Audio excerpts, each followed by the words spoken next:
Foot drop, sometimes called drop foot, refers to difficulty lifting the front part of your foot, often causing your foot to drag across the ground when you walk. It is usually diagnosed during a physical exam. Your doctor will watch you walk and check your leg muscles for weakness. He or she may also check for numbness on your shin and on the top of your foot and toes. However, there are a few simple tests you can do in the comfort of your own home to check for foot drop. One quick test for foot drop is to try walking on your heels. If this is difficult, foot drop may be present. Ask yourself if you have trouble using the foot pedal while driving. As simple as this is, a person with foot drop may not be able to do this efficiently.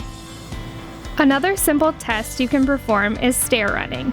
Try running up the stairs as fast as possible, then back down.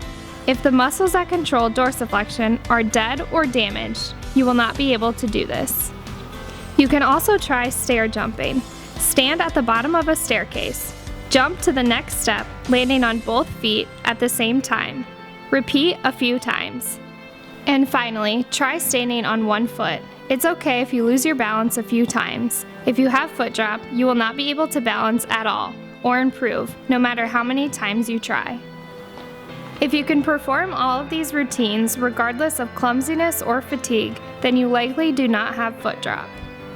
However, if you suspect that you have foot drop, consult with your doctor.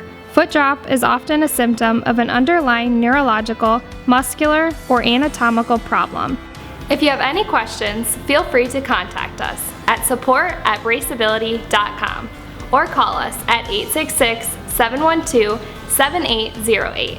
And if you'd like to see similar videos in the future, please subscribe to our channel.